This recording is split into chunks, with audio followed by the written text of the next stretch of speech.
Well, we've had a few hours to sleep on it and digest the heartbreaking loss that the Mountaineers suffered at Houston last night by the score of 41-39 by the hands of our former coach, Dana Holgorsen.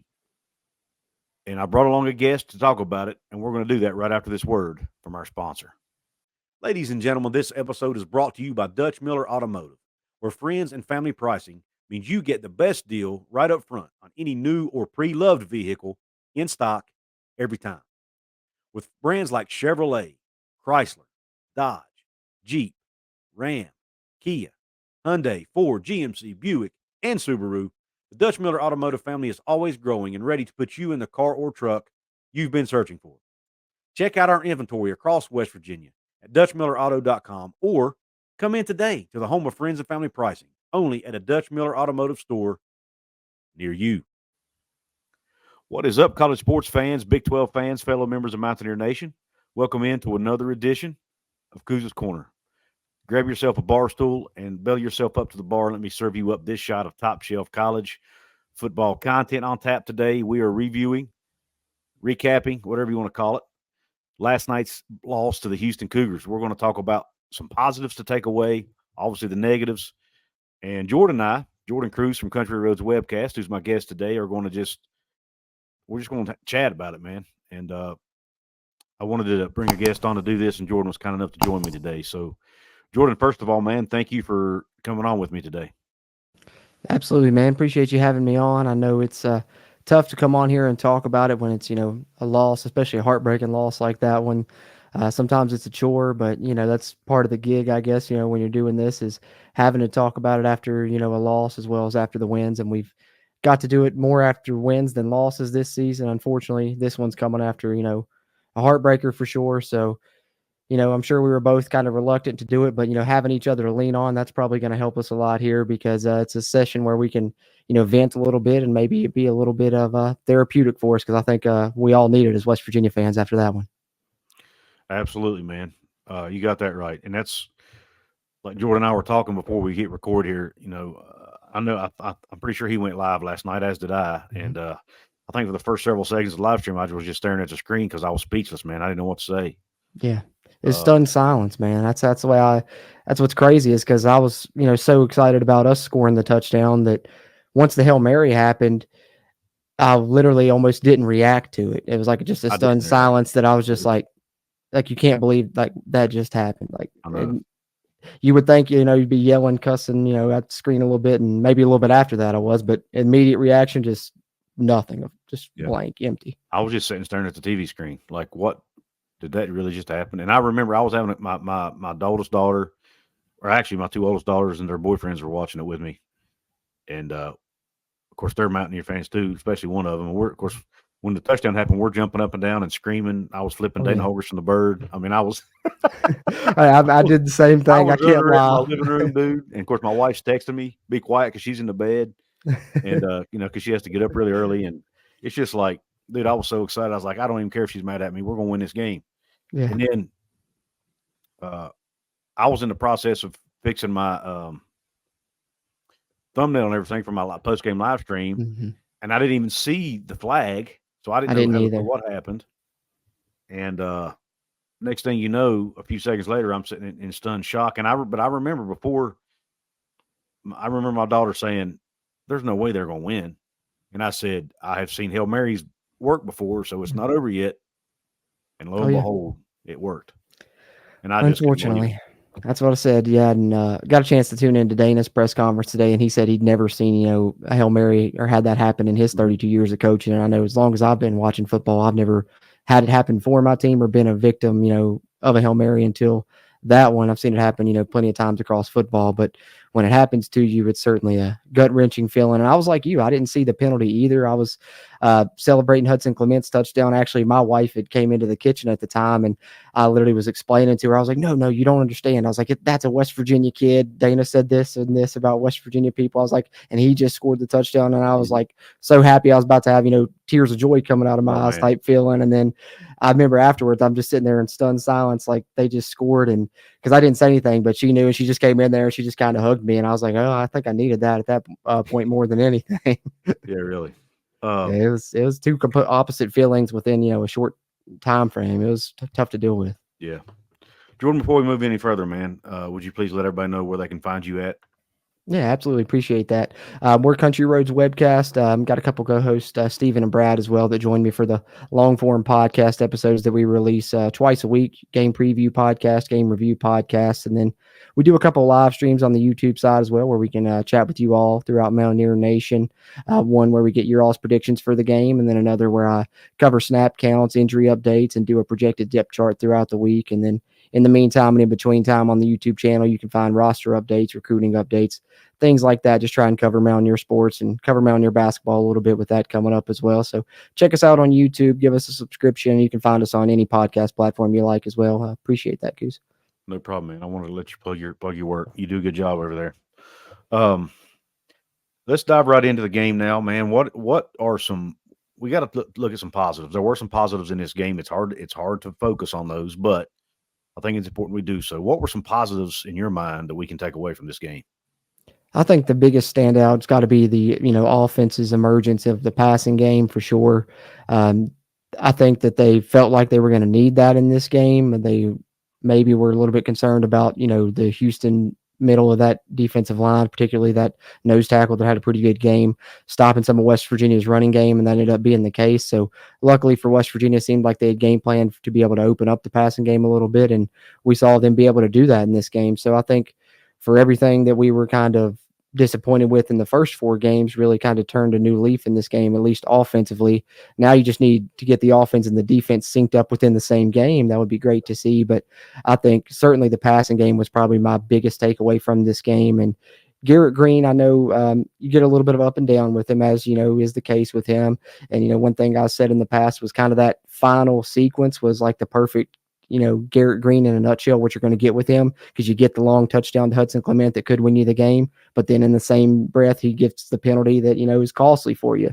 And, that's kind of Garrett Greene for you, super high highs, but then going to make a mistake or two that may hurt you every now and then, but you're going to live with that when he's the type of player that he is. He's a gamer. And I think he showed up in this game and showed a lot of what the coaching staff had been saying about him leading up to the season that we hadn't really got a chance to see yet. So, my biggest takeaway from this is hopefully the offense can build on this performance and the defense can revert back to the form we saw in the first, 5 games of the season. And then West Virginia can really have a strong second half of the season if that does indeed, be the case. So for me, definitely biggest positive I took away was probably the passing offense. Yeah. And to piggyback off that, I totally agree with you. Us fans have been clamoring for that to happen, for our passing game to get better, to go along with our running game. And when you look, Garrett's stats from last night were remarkable. He was 20 of 38, so over 50%. Mm-hmm. Wasn't not a super high percentage, but better than 50%. 391 yards, 2 touchdowns, and 1 pick. He also ran for close to 50 yards on the ground, or I think it was around 50 yards, something like that. And even those incompletions, a couple of those weren't his fault. Yeah. The drop by Jalen Anderson in the end zone would have turned that game, in my opinion. It was a 14-point swing there because we dropped the touchdown. They intercepted in the end zone, turn around, and take it back for a touchdown. So instead of being up by 10, we're down by 4 at that point. Yeah. It's crucial. And that crucial, one of many crucial plays in the game. So Garrett, and all the people online who want to blame this game on Garrett Greene, without him, we don't have a chance to win at the end, in my opinion. So I think it's really, I understand it's frustrating, and I understand what he did was stupid. But at the same time, without him, we're not where we are with ahead by 4 with 12 seconds left in the game. So good point. Like you said, you got to take the bad and the good with him. Well, and I'm sure he's beating himself up more than anyone after that as well. If we're that upset about it, he's even that more upset. So, absolutely. And just to go after what you said there with people kind of being negative towards Garrett Greene, that's one thing that I've seen that I haven't understood just in the immediate reaction to this game is a lot of people really being down on Neil Brown, because I don't understand what Neil Brown did in that game that was, so bad that has people, blaming the coaching, because from everything that I've seen, I haven't got a chance to rewatch it fully. I've rewatched some of it, but the offensive play calling was maybe the best that he's done since he's been here. I was Agreed. really loved everything I saw on that side, and I thought he was putting players in the right position to be successful. Like you mentioned, the Jalen Anderson play, even then, he schemed him up. He was open on that play, and it just was one of those freak things. And unfortunately, you were a victim of a couple freak plays in this game, that being one. That sequence hurt you, and then, of course, the Hail Mary at the end. But, Yeah. People might be hating on Neil Brown because we lost to, Dana Holgorsen, the former coach. And I think maybe that's what it is more than anything, because personally, I was tipping my cap to Neil Brown for his offensive game plan in that one, because one thing I mentioned leading up to the game was I thought you wanted to kind of dictate the playing style. You didn't want to get into a shootout with Houston. I was worried that would happen, and it did happen, but I was impressed because West Virginia showed that they can play in that type of game as well, that this team is going to be resilient and fight no matter the situation and what type of game they have to play in. Totally agree with that. And I was like you. I was impressed with Neil's play calling. I was questioning his clock management there near the end of the game, but it ended up being actually working in our favor the way he managed the clock. Yeah. Had the guys just executed and the penalty not happen and other things. So I thought he called a pretty darn good game. Now I've seen the argument, and it's a fair argument. The guys weren't ready to play, and that's on him, and that's fair. I think if you want to look at it, from a holistic perspective, I guess. The guys didn't seem to play with the same amount of energy and physicality and stuff that they had been playing with to me, Jorden. Did you see that too, or is that just me? No, I'll give you. I think especially in the first half, I think they woke up a little bit after halftime from what I saw, but I definitely agree. I guess if you are going to critique, a couple things, coaching wise, that certainly could be one, because that's also been something that's happened, a few times through this season as they've gotten off to slow starts. So need to figure out some way to get off to quicker starts, especially on the road, because they did the same thing against TCU. Had to have a strong second half there. Came out here in the second half, I thought woke up and had a strong performance. So I guess if there is an area to critique, it's there. But the other area I would critique coaching wise would just be the the Hail Mary play. Really, I think. Could that have been different if we had, a timeout, get to coach him up a little bit, maybe? But I just think, going back and, like I said, I didn't get a chance to rewatch the whole game, but I did rewatch that play, a couple times. I guess I'm just a glutton for punishment or something. But nonetheless, I did see, we got a guy on a quarterback spy on that play, which I just don't, I'm not the best when it comes to football knowledge, but I don't understand why we need a quarterback spy on that play when we got, 8 defenders back at the goal line. If he breaks contain, the worst he's going to do is get, to the 20, 15-yard line before you got 8 guys rallying to tackle him. So I don't understand the spy. And it looked like a couple other people kind of out of position on the play. So a couple things on that one, but I don't know how much I can put that on coaching. Like I said, when they didn't have a chance to really break anything down going to that play, and it was kind of more or less on the fly after Houston had completed that quick out route. But yeah, I definitely think I would agree with that. Motivation was a little bit in question to start the game. It seemed like the effort, the physicality that we'd seen wasn't exactly there in the first half. And then the Hail Mary play, I saw some things that I was, questioning. In hindsight, of course, we have the luxury of doing that. Yeah. And to go back to positives for a second, I was happy with our receivers. I thought our receivers played well. I did too. We've been criticizing them a lot this year. Devin Carter had 5 catches for 116 yards. Hudson Clement had the big play at the end of the game, that would have been the game winner. That was awesome. Broke some tackles. One of the critiques has been the guys aren't breaking tackles, they're not getting yards after the catch, and he did that. And even at the running back position, that had been a concern. And early in the game, C.J. Donaldson was he broke a long run, broke some tackles on the run. We saw Jaheim White break some tackles, make some guys miss early. So I thought the guys. It's funny because the things that they needed to improve on. You saw that in this game, but the areas that they had been performing well at regressed in the game. Yeah. It's just baffling to me that this team can't put it all together in one game. And I don't know if they have the entire Neil Brown era. I mean, it's baffling to me that this team can't do this. The special teams was a huge issue last night. I guess we're segueing into the negatives now, but the kick return. I didn't think they should have ever kicked it to Golden in the first place, but I agree. I kind of understand kicking it to him at least once, maybe. Your guys just have to execute and get off blocks and make a play. You know what I mean? Mm-hmm. Stay in the lanes, whatever the case was. But then you just kept kicking it to him. And I know it wasn't him every time. It was Snead too. But at some point, man, squib the ball. Yeah. Squib the ball. They didn't do it to the last play. To the very end. Yeah, I don't understand it. I don't know. I that's definitely, if you're pinpointing an area to me that stands out, it's special teams and defense in this game. And like you said, it's just strange because those were the areas that West Virginia had been successful with: special teams, defense, and then also discipline plays. We talked about the Garrett Greene penalty, but just penalties in general. The most penalties West Virginia had in a game this season was 5 against Penn State. So they they had less than 5 ever since the first game of the season, and then they come out in this game and they had at least 8, I think, off the top of my head. So it's just a complete they're completely reverted there as well. So it's like you said, it's like I don't know how much of that can be on coaching either, because it's almost like the coaches say, okay, we're doing great with our discipline and stuff, so they're doing good on that, but what are we not doing good on? So they took the bye week and said, okay, let's focus on our pass and offense, let's get that working, and focused in on some of the weaknesses we had. But it's almost like the players completely forgot all the other stuff that they've been utilizing in the first 4 games. Once they were honing in on the weaknesses they had to try and improve those, it's like everything else went by the wayside or something. I don't know. It's the craziest thing. We just can't get everything synced up all at once, seems like. Right. Yeah, it is nuts. Let's talk a minute about – I want to talk about the Hail Mary play at the end. You talked about the guy, having the spy. I thought that was strange. Yeah. And not only did you have a spy, your spy was Lance Dixon, who I understand Lance Dixon's a linebacker, but he's also one of your tallest defenders. That's not a lineman, obviously. Mm-hmm. Most our DBs are not tall. No. We only have one tall defender. That's Andrew Wilson-Lamp. He wasn't in the game. Okay, number one. He probably should have been. Yeah, I'd have put him out there. Instead of a 5'9" safety that we had back there in Anthony Wilson, and he can't help his height. I'm not blaming him. He probably shouldn't have been in the game in that spot. And you have maybe Lance Dixon should have been back near the goal line, since he's 6'2", to try to knock the ball down. I just didn't. And of course, the guys didn't execute the tip ball drill like they're taught. Yeah. Coach Brown says they work on it every Friday. So they've worked on it. They just didn't execute it. But honestly, it almost looked like they didn't know what the heck was going on in the beginning. Yeah.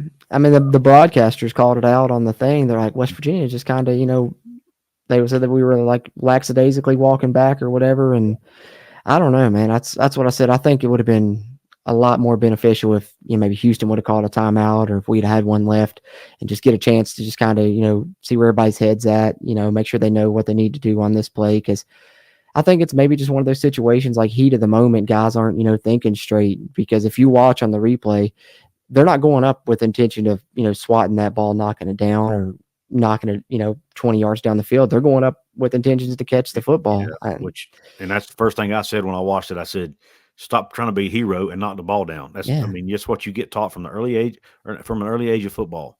On a tip drill like that, and on a Hail Mary, you knock the ball down, because if it's up in the air, it's anybody's game, it's anybody's ball, and if you try to catch it and don't catch it, it's in the air. So it's, again, when you got that many people fighting for the ball, there is no reason whatsoever to try to catch the ball. And I'm sure those guys have been trained not to do that.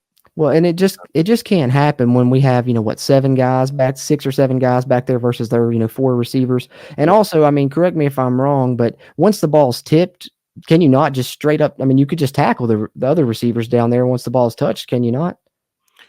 Somebody else mentioned that, and I don't know. I guess you can tackle the guy who touched the ball. I'm not sure if you can tackle. Because I'm just thinking about, like, when a wide receiver, if he's like going to catch a pass and it bounces off his hands, a lot of times then they get tackled. So I'm like, if that ball's tipped by whoever, and then you got other guys trying to catch off tip, just knock them to the ground and call it a day. It almost appeared to me, and they're likely not going to call it. Yeah, probably not. Well, even if they do, and you got to play one more play from the 2-yard line, you could play in one more play versus it's over and you lost. Right. Yeah, and it almost had the appearance of the guys just like they were almost in shock. Yeah, it's like a deer in headlights. Like that deer in headlights, great way to put it. They were like a deer in headlights and just didn't react fast enough to what was going on. And I think it came back to bite them at the end. I don't want to make excuses for the team, but I think our injuries really impacted this game. I think Aubrey Burks was sorely missed in the secondary. I think Trey Lathan was sorely missed at the linebacker position. He was leading the team in quarterback hurries. You notice they did not pressure the quarterback as much in this game, and I think that could have been a reason. Yep. Do you think, and that's just my opinion, I want to get your opinion. Do you think the injuries, and obviously we had the two guys missing up front on the O-line, do you think the injuries played a hand in the outcome of this game? Yeah, I don't want to harp on that, like you said, either, and make it seem like that's the excuse. But certainly, would West Virginia's run game on offense been better with Wyatt Milam and Thomas Remick at that left side? I think so. And then on defense, I think it put West Virginia in a bit more of a bind than people realized, especially when you're talking about Dana Holgorsen. Say what you will about him, but he can scheme up some things on offense, and when he knows that he has an advantage, and they have three really good receivers. So we don't have the players to match up with each one of them on every play, especially given the fact that if we need to commit more guys to a pass rush, that's going to leave them in one-on-one situations. So I think that's why West Virginia was trying to be content with rushing 3 or 4 so they could commit more guys to coverage, because they were worried about those, speedy Houston wide receivers that hurt us at times. And so then when the pass rush with 3 or 4 is not getting home and you got to commit more, then you leave that back end a little bit more exposed, which I think if you got Aubrey Burks, maybe some things are different tonight. And I don't want to, pick on Marcus Floyd by any means. And Anthony Wilson, I think, is a really good player, but coverage is not his strong suit. But if you look at Marcus Floyd, who was filling in for Aubrey Burks, Stephon Johnson caught the 1 touchdown on Marcus Floyd. You had the other pass interference play, but I don't think Marcus Floyd played a bad game, but it's just they're going to scheme up those things when you got your secondary players in there and try and attack those, what they consider to be weaknesses anyway. And but on a positive note, I did see Marcus Floyd after that ball was tipped. He was one of those that did try and knock it out of Stephon Johnson's hand. He was one of the few that I did see react on that play. So shout out to him for that. But I definitely think the injuries played a part. And, when we're talking about being more optimistic, I think if you're a West Virginia fan, that's something you got to look at. You feel down right now, but your 2 losses are to, Penn State, who's a top 10, top 5 team, and to Houston on a freak Hail Mary play when you were missing your entire left side of your offensive line and one of your leaders on defense in the secondary. Yeah. And I'm going to look at a glass half full scenario or glass half full outlook right now, which is hard to do, but, I think it's wise to do that for sanity, if nothing else. Right. And they had not had to handle success yet. And that was my biggest concern going into this game. Neil Brown allowed The Athletic to come in and write that big article. I don't know if you knew about it or not, but The Athletic wrote this really long article about West Virginia, how they're using 14 as motivation. It was really positive, and it was rat poison, as I talked about all week. Don't eat the rat poison. It was rat poison. To me, if you're basing your entire season on, and I know this is going to be negative, but it'll go into what I'll get to my point in a minute. I'm just being long-winded about it. But if you're basing your whole season on 14 and being disrespected, you probably shouldn't let the national media write this positive article about you. You know what I mean? In my opinion, probably not the best choice. But that being said, the team had not had to handle success. They didn't handle it well, obviously. Now they understand when you don't come into every game with that chip on your shoulder, what happens. Yep. Maybe that'll be a learning lesson to them, and they come out next week against Oklahoma State, look like a totally different team, and are motivated again. And maybe they use that to propel them the rest of the season, because the season is not dead. Like Paul said on his live show last night, their goals are still attainable. Mm-hmm. They could still potentially make the Big 12 title game. They could still make a good bowl game. They can still get to that 7, 8, even 9 win mark, right? They could just, possibly even get to 10 wins. I don't think it's likely, but it's possible. So your goals are still there. Don't let one game ruin your season. Don't let it derail your whole season. Don't let this game beat you multiple times. Yeah. We've seen it happen to teams. I think this team was mature enough to not let it happen. Let's hope that they don't. But that's one glass half full outlook, is that the season, the goals are still attainable. There's still a lot of football left to play. And every game on our schedule, although losable, is also winnable. Yes. So you could say Oklahoma's winnable too. I don't care what anybody says. It would take our best effort, our A+ performance, but it is a winnable game. Nobody's invincible, That's right.